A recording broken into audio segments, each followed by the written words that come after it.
Welcome to another edition of the 1% Better podcast with your host, Rob O'Donoghue. So, if you're like me, you have developed a bit of a coffee habit over the last few years, or became more of a habitual coffee drinker. Less than a decade ago, I didn't drink the stuff at all, and now it's definitely harder to give that up than it was probably alcohol. So it's something I was very fascinated to know a little bit more about, not only about how it's made and the process of making coffee, but behind the business of coffee making. And I was delighted to connect in with the owner of Badger Dodo coffee roasters, Brock Lewin. He's an Australian guy living in Cork, and we connected last week in the plush surrounds of the Photo Island Hotel lobby, hence the background noise that you'll hear. Really excited to share this one with you guys. I am actually keeping the intros short because I did a poll during the week on Twitter just for general feedback on intros for podcasts in general, and the majority of folks wanted to keep it relatively short, under a minute or thereabouts. So I'm going to try and do that for some of these. It will probably mean I do some more solo shows of just me rambling and talking about stuff that's going on, things that I'm focusing on, content that I'm trying to develop in the areas of coaching and wellness of all types. So maybe watch out for those solo shows as an alternative to the longer intros. If you haven't already, check out last week's episode with William Pullen. Very interesting guy. Lots of good feedback on that. He sprung a few questions on me during it as well, which I wasn't prepared for, and even talked about coffee in that one as well. So check it out. Keep listening, keep sharing, keep enjoying, and I'm sure you're going to enjoy this one with Brock Lewin. Maybe even have a cup of coffee with it. Just thought of that there. Decided to throw it in. Okay, good luck and enjoy.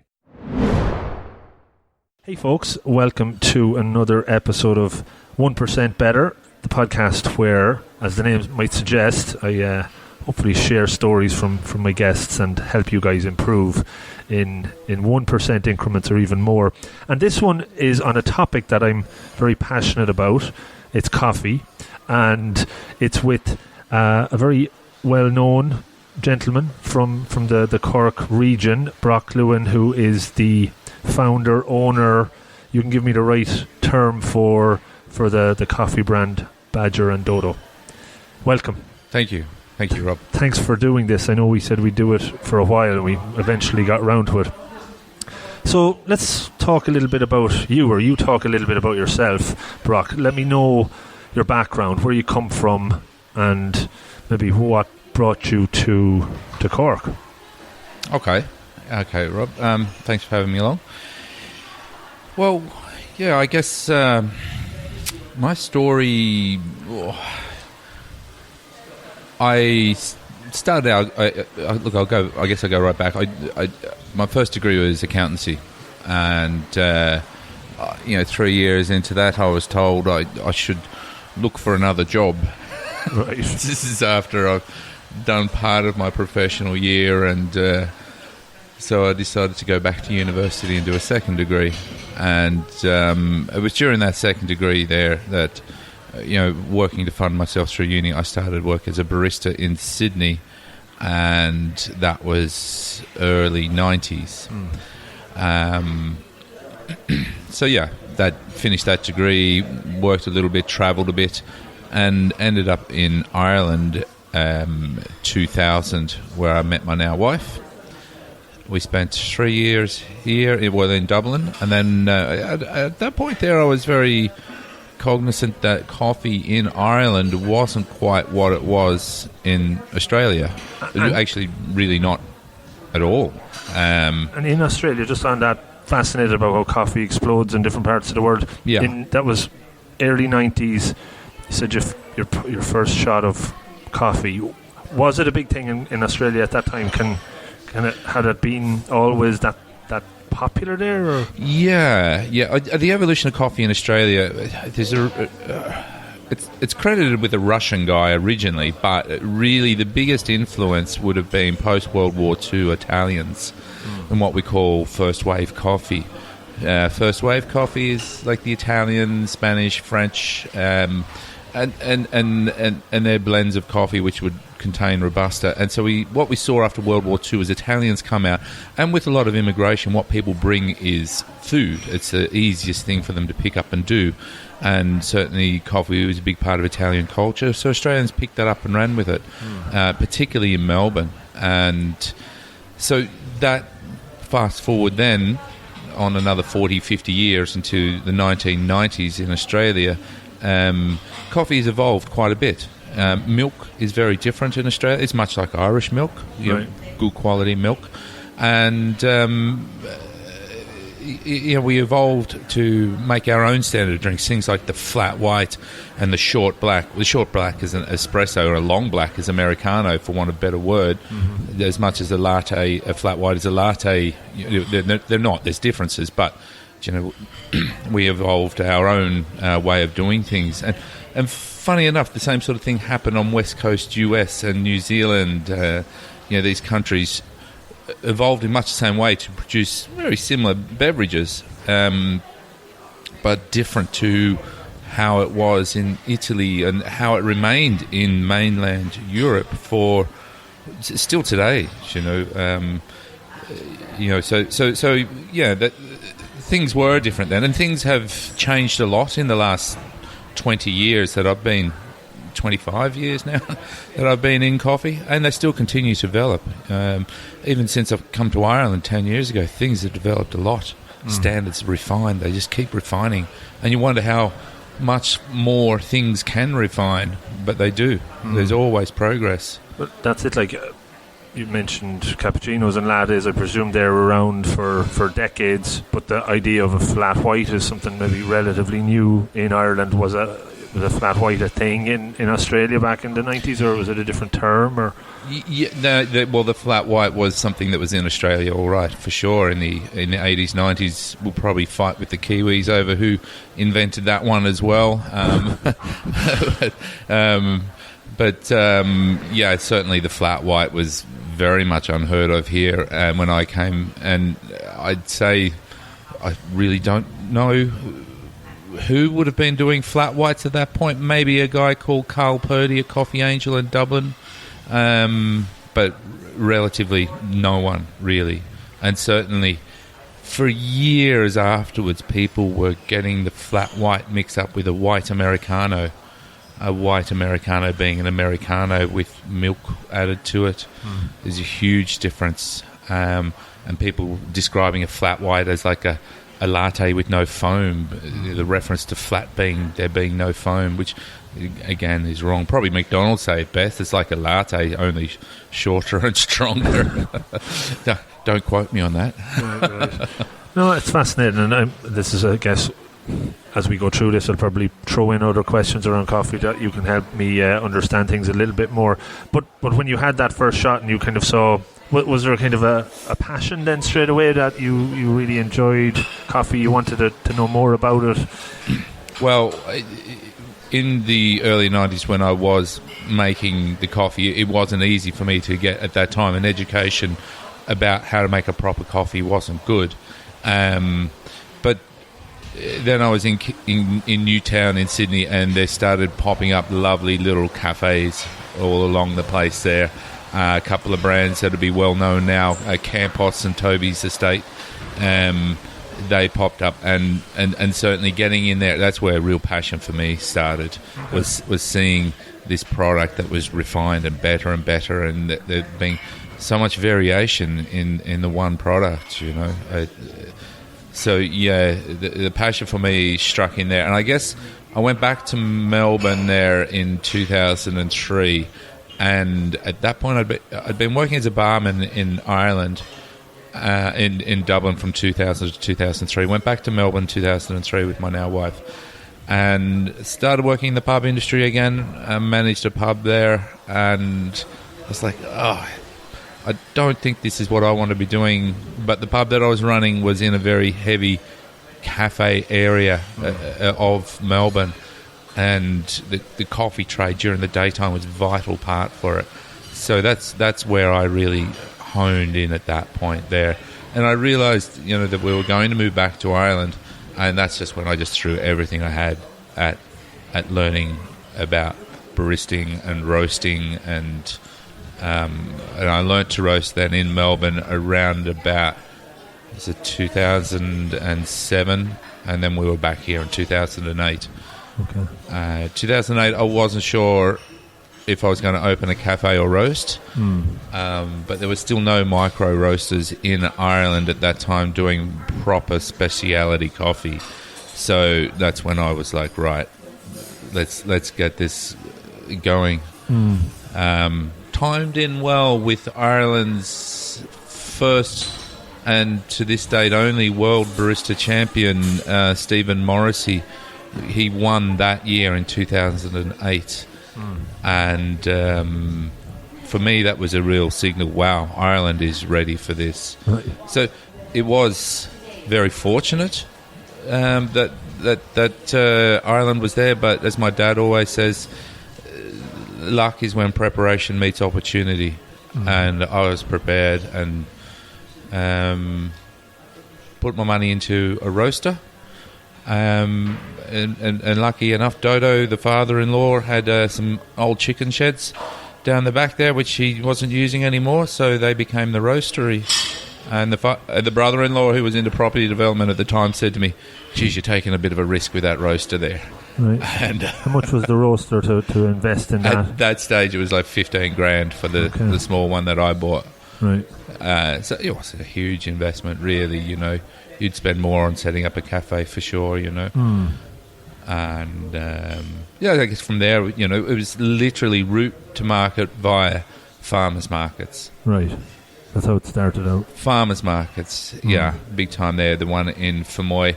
And that allowed me to refine my product a lot and get used to the roasting process and reapply what I'd learnt in Melbourne.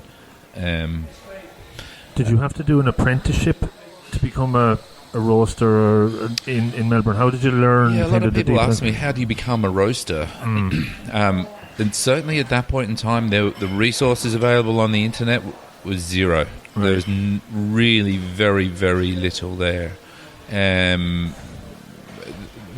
So I just worked with a roaster in Melbourne. Okay. I was fortunate enough to get in with a guy called Bruno Maelo, and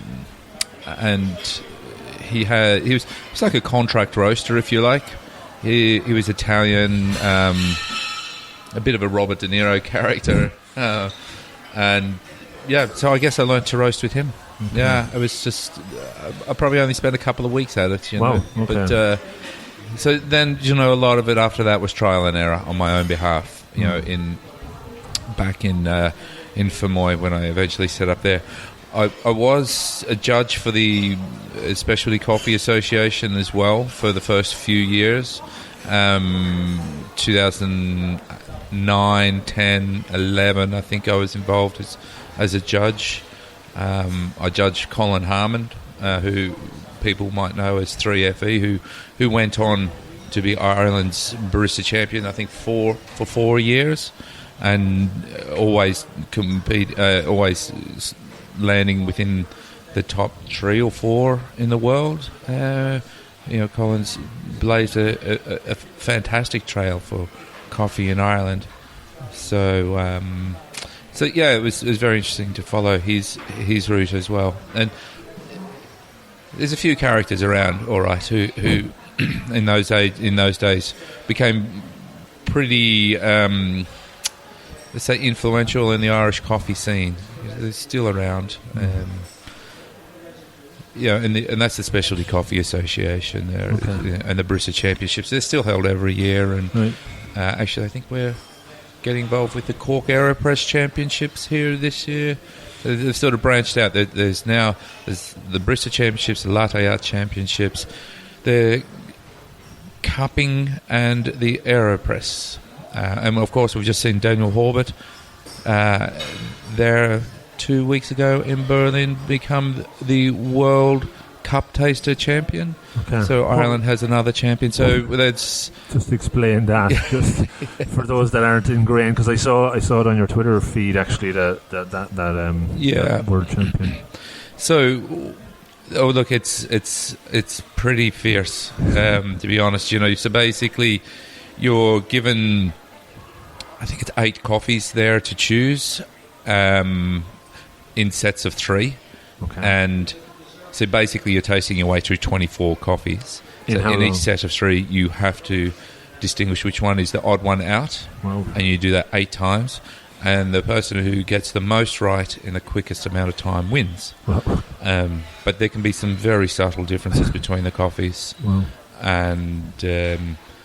And I've heard a few things about Daniel's training, all right. And wow, he deserved that. He really did. Training your palate. First of all, have a coffee palate. It's easy to taste the difference between various beers and various wines. It's very easy. Right. But when it comes to coffee, it is very hard. It's very hard to taste the difference. You really have to have a trained palate. And I'm not talking taste this and tell me what country it's from. I'm just saying to taste the difference between, say, 2 different washed Ethiopians, or, for instance, I think it's very hard. So, fair dues to Daniel. Very good. Maybe another future guest to go deep dive into Sure. that area. So just for folks that mightn't know the story around the name, just maybe explain that, because I know we were talking off before we started recording, and it's one of those things where you think people might know, but maybe just explain the story. Yeah, okay. Well, I first registered the company as Brock's Beans. And I got a lot of laughs from a lot of people. I thought, that's actually probably not the best. There could be multiple meanings to that one. Yeah. And which isn't a bad thing, I suppose. People remember that as well, So yeah. And it's a and the father-in-law is Dave Cliff from outside of Fermoy there, and he comes from a large family, and when he was a young boy, one of his brothers couldn't say his name, Dave, and called him Dodo. So his nickname as a young child was Dodo. And people from around, say, Cappoquin, Lismore, Dungarvan might know him as Dodo.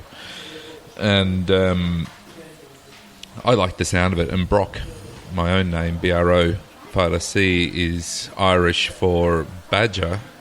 My own name, B-R-O-C-K, like the English put the K on the end of it, means badger as well.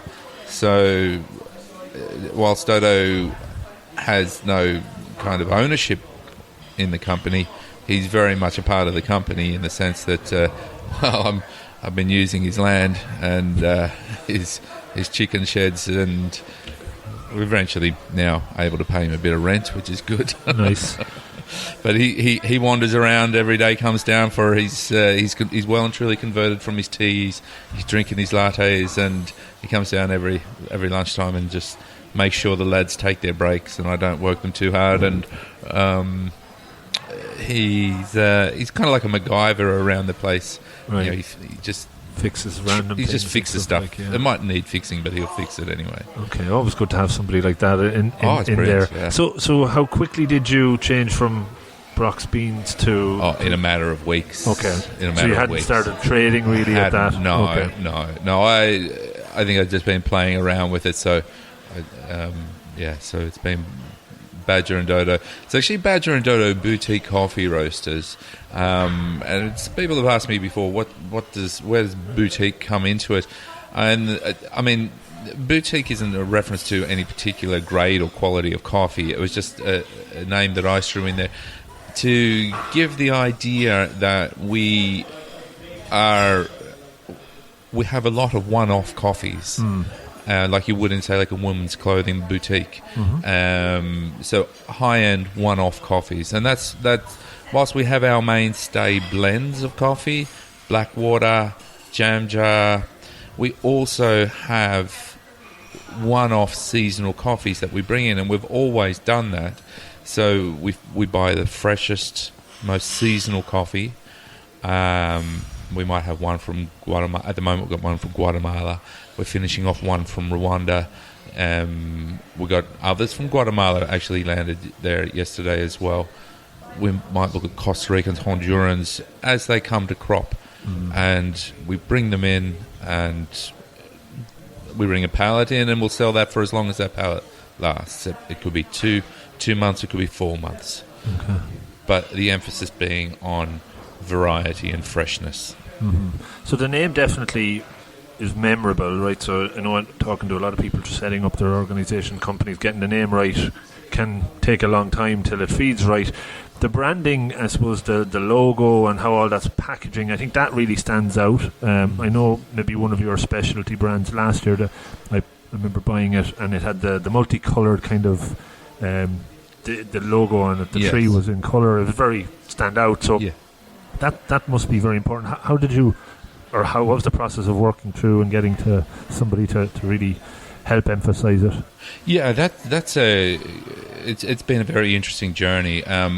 My wife went to National College of Art and Design, NCAD, up in Dublin, and so she very early on got involved with that. Now, there is a famous painting of a battle between the Turkish in Vienna, I believe it was, and the Turkish and the Italians in Vienna, and the Turks left behind some coffee, and to signify what had happened, there was a picture of a coffee tree in this battle scene, and of course coffee wouldn't grow there normally, and that tree has actually been used like a lot of times in the coffee world. I think the Specialty Coffee Association even has a version of that. So we took that particular tree and we modified it enough so that we're not copyright infringing. Took a branch off it or something like that. Yeah,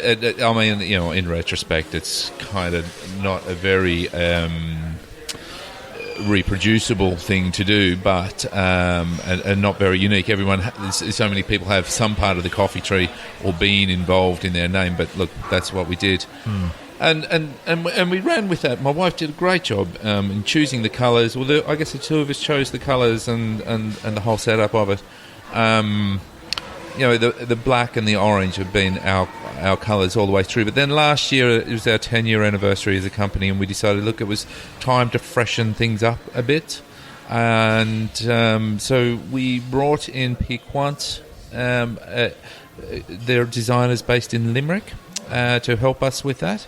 And so they worked with us on the rebranding, and we went with this tree with lots of different colours. It was just a freshen up, a cleaning up. The black and orange is very heavy as a colour, and we wanted to lighten it up. The colours and the brightness reflect the quality of the coffee that we roast. So light, clean cup, lots of various fruity flavours, and that's all supposed to be signified by the various colours of the leaves. Of course, we still do some lovely rich coffees as well, but that was the kind of thought process behind that. And so there's a lot of rebranding. We had to bring out all compostable cups, our beautiful old black cups with the bronze or the copper tree emblem on it. They were iconic at the time. They really were, and there was a lot of companies that followed suit with that kind of branding. Bewley's would be one, and we worked very well with Cup Print in Ennis. They were something of iconic cups, and it was kind of sad to let them go, but the compost movement was here, and whilst our cups were 99% recyclable, that 1% stopped them. And also, people would commit that sin and put a cup of takeaway coffee in the microwave to reheat it, and not think about the foil tree on the front, and it would burn. Right. Burn, it would burn the cup. So very good. So you were saying you started out with the farmers markets as your kind of initial ability to trade. Was there a point in those early months and years where things kind of really started to take off? I'm always interested. It's like a turning point or a breakthrough moment.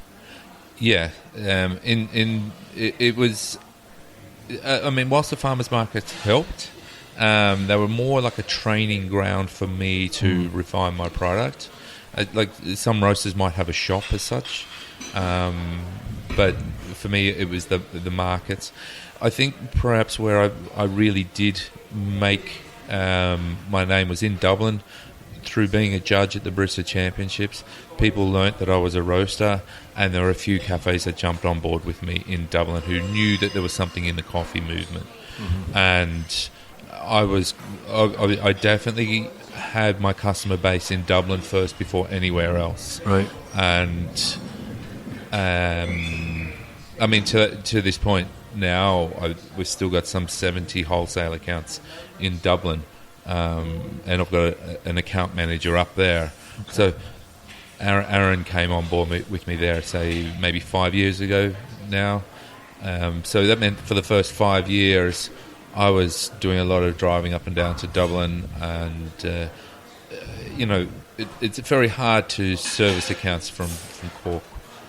So Dublin's a great market for us, and Aaron's doing a great job for us up there. And really, he's not a salesman. He's an account manager, so he's there just to look after the accounts and to provide them a level of support. Be it barista training, or their grinder's broken down, or they've run out of coffee, or whatever it is. He's there for them. Okay. When you set up 10 years ago or 11 years ago, 2008, we were in the start of our downturn, the depression, and whatever we want to call it. I don't know if depression is probably too deep of a word, but the recession. Was it difficult to get a business started up even? And I suppose, had you, looking back, what were your core skills you used to be an entrepreneur? Yeah, good question. A lot of people thought I was crazy. As I mentioned before, my brother-in-law, who was into property development at the time, he was like, wow, things are really slowing down, you're taking a bit of a risk. And I guess I just did what I did. I was passionate about what I was doing, and that's what drove me more than anything. And I guess, knowing that I've got a fresh start, I guess also making a fresh start from Australia coming over here, I had nothing to tie me down. I didn't have baggage as such. In some respects, that might be seen as a bit of a disadvantage because I don't know who or what's where or how things operate. But in another respect, I was totally free to just drive into it, and I didn't do any doorstepping as such. So I think really the Barista Championships was probably the best, and that was a voluntary thing that I did. That was probably the thing that got me in there the most. I wasn't really aware of the recession, other than what you'd hear in the post, in the news. And it turned out that good coffee was recession-proof. Yeah. What was often said was that people would not want to spend their money on a bad cup, or that people wouldn't have much money for luxury goods anymore, but if they were going to spend their few pennies a day, it would be on a good cup of coffee.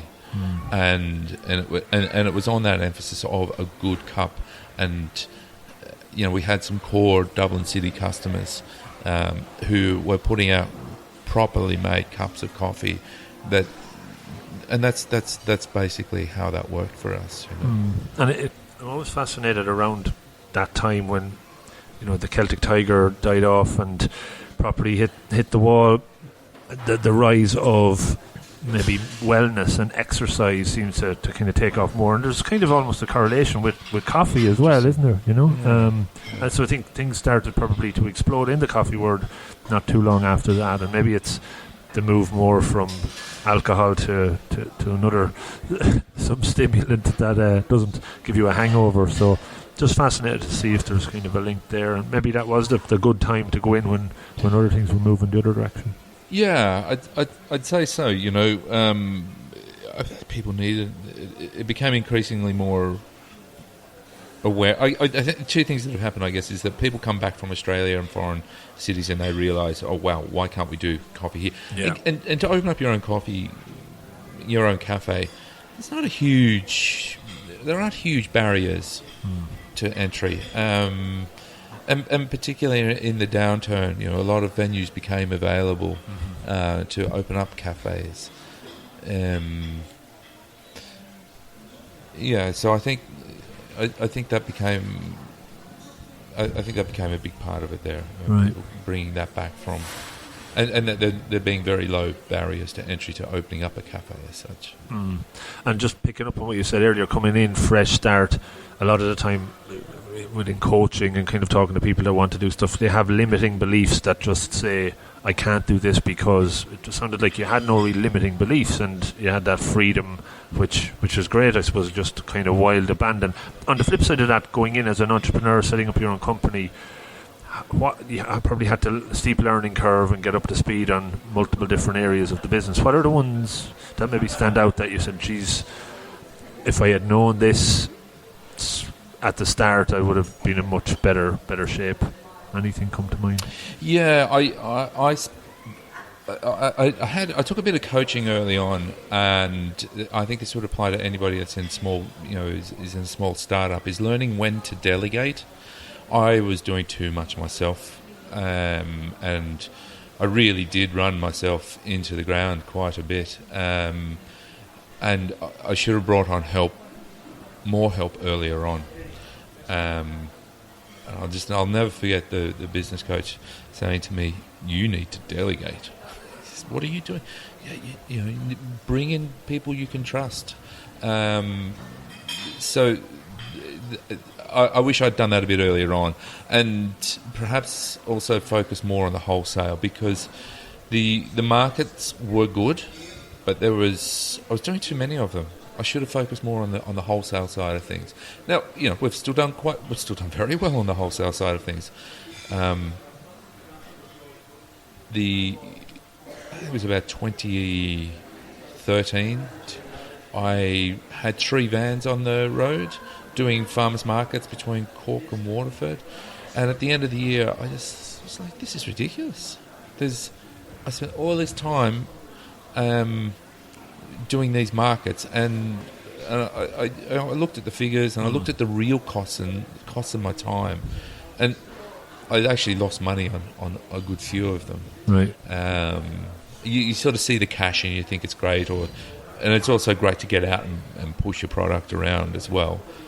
But valuing your own time, that is the hardest thing to do, I think, as an entrepreneur, because you think, oh, I'll just do this, I'll just do that. And you make excuses for you doing it, but really there's a certain amount of work that you need to push beneath you, or to delegate to beneath you is not a good word, to delegate to somebody else, so that you can get on top of your business and drive it in a direction that you want to take it. And that is something that I constantly have to remind myself of.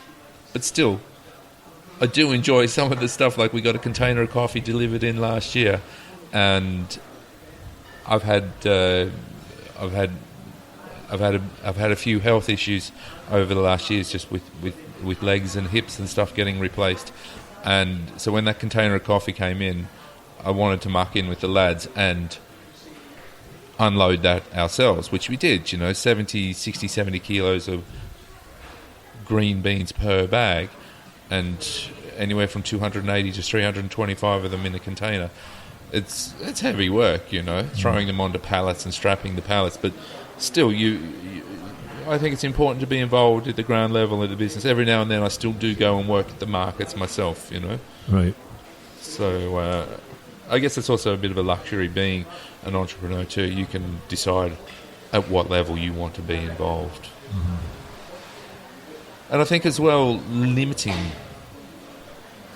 You've got to, I guess, having a clear vision on how much of a business you want to have. I do not want to be a big Java Republic or a Bewley's, or I don't want to be a massive company, because I think things just get complicated. Too many people and too much communication, too much infrastructure within a company kind of gets self-defeating. Mm-hmm. I like it being small. I like knowing what coffees that we're and the cup profiles of our various coffees. I like knowing the individual workers we have and things that go on in their lives, and I like things being at that level. And I think that with small businesses, there is a level, as a small business operator, you have to sort of know where your limits are. And as such, we say no to the occasional big big contract. The food academy with Lidl.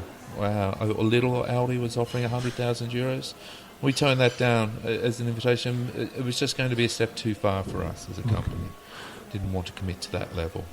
And just on that kind of planning forward, how far do you plan forward within the business? And do you, looking back, like my background is project management, so it'd be kind of naturally a planner, be it a year, 2 years, 3 years. What's your take on that and setting goals for the company? Yeah, at the moment, this year I was looking 6 months to a year. A significant thing for us this year is bringing in another account manager for Munster region, and this is me delegating, stepping back. Now, my roaster and my technician would look after our current customers in the Munster region. They really have their own duties to do, and it is a bit of an expense for us, but I'm bringing in Jacob, who is operations manager for Toby's Estate in New York, New York City. He's been 6 cafes over there, so he's coming to join us in a month. Right. But I've been talking to him for the last 9 months about his role and about his transition and his move over here. And that's a significant thing for us. We did a lot last year as well. So I think really at this stage, bringing him in and settling him in, we've always got projects on the roll as well. 1 or 2 other projects that we've got happening down the track there, which I'm not really able to talk about now, but at this stage, really, with us, we're just rolling on a yearly basis, really. Not any 3-year kind of plans. Okay, cool. You did mention, I think I saw it on Twitter as well, that you're looking to get some distribution to the US, so that's kind of another big adventure, I'd imagine. Yeah, that was something that sought us out. Okay. We are in the evolution of our company life cycle. We are a mature company. We are set up with everything that we really need at the roastery. We don't want to become larger. We don't have much grand ambitions to expand. So, I guess rolling year in, year out is very comfortable with us. So this with the US is it's a company called ModRec. They Modern Recreation. They sought us out, and this was last year. They were offering a subscription service in the US, and we were, I think we were number 13. Now they've gone through, I think they did 18 in total. Right. We were extremely honoured to be up there amongst some of the best coffee roasters in the world. So we're one of the companies that are going to launch with them in their new online distribution service. So they'll be basically distributing smaller micro roasters like ourselves from around the world into the US market. And we believe that's going to happen in the next month or 2. Okay. So there's just a holding site there for any of the US customers. They go in and they register their interest, and it's amazing. I look back over the years at how many people have come and had our coffee. A lot of US tourists go down to Dingle, right? And they're now roasting their own. They're being in Dingle, but the amount of American tourists that would go back to the States long after the tourist dollar has been spent here, continue spending their tourist dollar from the US and be wanting our coffee to be sent over to them in the US. The US is a huge market. It's just incredible how big that is. Really. Yeah. Half the people that listen to this podcast are in the US, so you might get another couple of potential customers there. Oh, right. Yeah. Okay, great. Yeah, I can't give you the website, but it's on our... I think it's on our Twitter feed. I'll have it in the links on the show notes anyway, so definitely we'll put that in. Looking back, is there, asking this one around, biggest mistake you might have made over the last decade or so, and what you've taken a lot from? Yeah, I missed the opportunity to pick up my own cafe outlet in Cork. Right. There was a lot of property going cheap in Cork while we were setting up, and I missed that opportunity. I set up in Galway, that cafe in Galway, which is still there at the moment. For how long, I'm not sure, but it's operating fine and doing well. But we may have sold that to an operator who will still represent us very well. Mm-hmm. But I never got my own cafe going in Cork. Right. And I just missed so many opportunities there. Really, I think that's... And why it's a missed opportunity. Is that a mistake? It's a mistake to not have focused on our own home market here in Cork, because, I mean, whilst we do the markets, I always saw the markets, we do the Wilton market on Tuesdays, Douglas on Saturdays, and Middleton on Saturdays as well. So our coffee is there and available, but having my own cafe would have really helped concrete our brand as one of the main coffee brands in Cork. I still think there's a lot of people in Cork who would know the likes of, say, some of the cafes in town more than us. People who aren't roasters, like Three Fools or Filter or Bookshelf. They all do great coffee, but they're not coffee roasters, and they would be known more than us. Mm-hmm. I would think, just simply because they have their own cafe in great locations, Mm-hmm. But you can't be. I look back at those years and I say, what was I doing, But really, I was very busy expanding and dealing with our wholesale accounts and really, that's where you just come back to remind yourself, well, what is our core business? We are coffee roasters in the wholesale sector. Yeah. And that's fine, really, So it's not really a mistake so much as a missed opportunity. Yeah. You're going to have these, I'd imagine, in any business, as you kind of look back on what could have been but might not have panned out to whatever expectation you've set. And as you said, the core business sometimes mightn't be as glamorous or as fun as you would like it to be potentially, but it is what it is, and it's coming to accept that in lots of ways, I suppose. Yeah, and we'll get there one day. Anybody who's got a cafe in Cork and you don't like your business, give me a call. Yeah, you heard it here first. It's just a couple of quick ones before we wrap up. It would be remiss of me not to ask, how much coffee do you drink yourself? Are you a fan of coffee? Yeah, well, it very much depends on the day of the week. If I'm out at the roastery and Elia and I are cupping our way through, 20 samples of coffee or whatever, there can be a lot of coffee done. But generally speaking, on a daily basis, 2 or 3, Three would be a lot. But I'm not talking 12-ounce cups, I'm just talking 6-ounce flat whites, maybe, or maybe a filter brew as well. So 2 to 3 cups. So that's how you take it. You wouldn't be a latte or a cappuccino guy or any of that sort of stuff. Too much frothy milk. Less is more, for sure. Right. It's one of those things about third wave coffee, which is where we are now. If say the original Spanish Italians were first wave, second wave was Insomnia, Starbucks, then third wave are the small micro roasters like ourselves, and less is more. So 6-ounce or an 8-ounce flat white at the most. So less volume. Less volume. Still same amount of, more or less the same amount of espresso, just less milk. Yeah.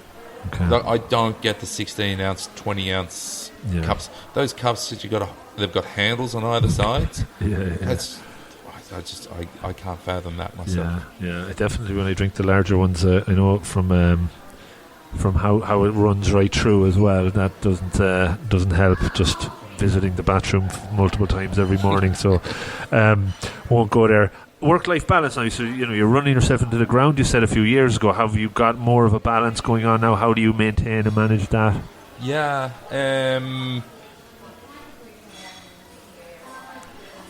Yeah, I guess having the farmers markets at the weekends, you'd work all week and then you'd do the farmers market on a Saturday. So really, you're working 6 days a week. If you then were unable to, if you didn't do anything on the Sunday, I guess we've got now three daughters under 7, so that will slow you down. And I had my hip and knee replaced as well. That was a skiing accident in '93, and it was just an ACL injury in my right knee, and all the pulling and lugging, see the scar there, coffee around, the trailers, pulling them around, standing around on hard ground on farmers markets, roastery floor, carrying barrels of coffee around.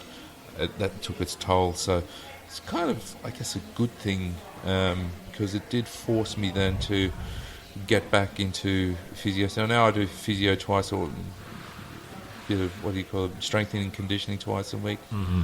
And that's pretty religious for me. Very good. So yeah, that's and I bought a little rib as well, so get out in that every now and then. I bought a cool car as well, so it's a good excuse to go for a bit of a burn around town. A burn indeed. Just a couple more. How do you stay motivated? What is the things that keeps driving you to move forward? It's essential to go abroad. It's always been part of my mantra. I realised that I learnt a lot from the Australian coffee industry, and I brought that to Ireland. So continuing on with that, 2015 had a massive trip down the west coast of the US, and every year going off to. Last year we were off in Brazil and Colombia, trekking up mountains and meeting farmers, learning about things that they're doing there. There are a lot of things in the coffee industry to keep you motivated at that level. It's easy to get consumed by the business by being as a business as such. So it's just, you have to just come back to the coffee. You have to come back to the core cup.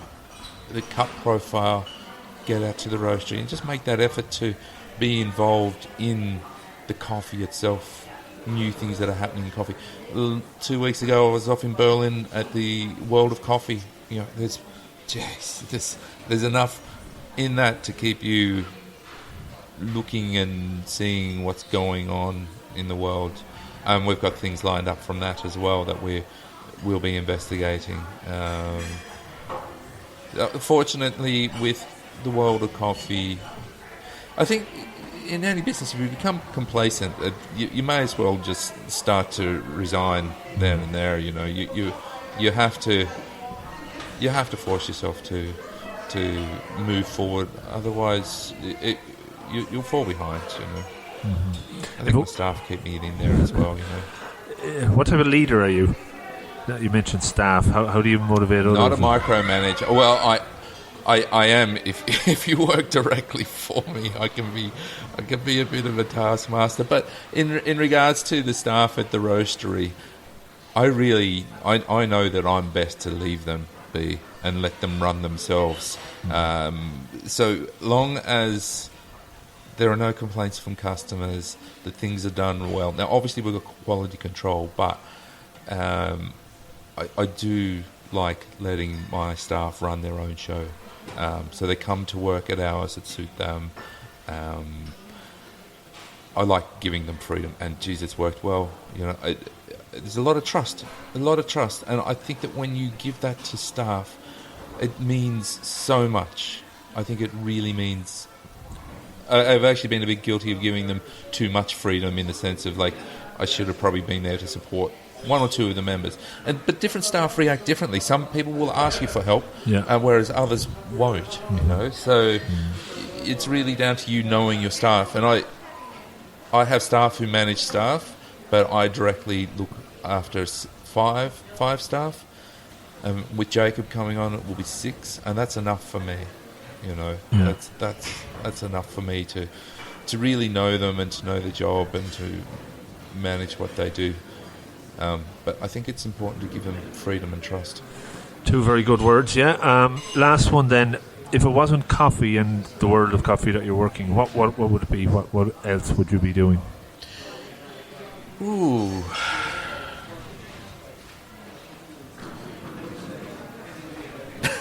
I don't know. That's okay as well. I think I'd quite happily be a house dad. Okay. And I'd let the wife go off and pursue her career in graphic design.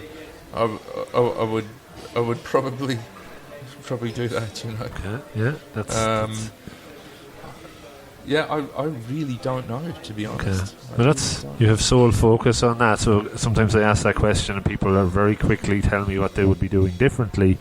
But it's good sometimes not to have another... A no answer. Yeah, a perfect. No answer option, yeah. Brilliant.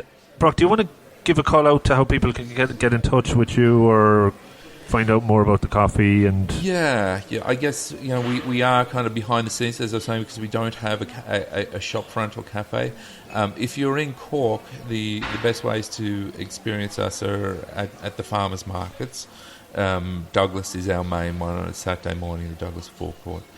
As I was also saying there, Middleton Market on a Saturday, Wilton Market on Tuesdays. We've got a small pop-up in the Photo Wildlife Park at the moment for the summer, outside the Tiger Sanctuary. But our website is our main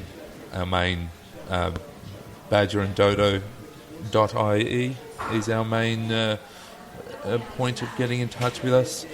Yeah, and if we do the whole machine side of things, we really do bring in some of the best espresso machines in the country.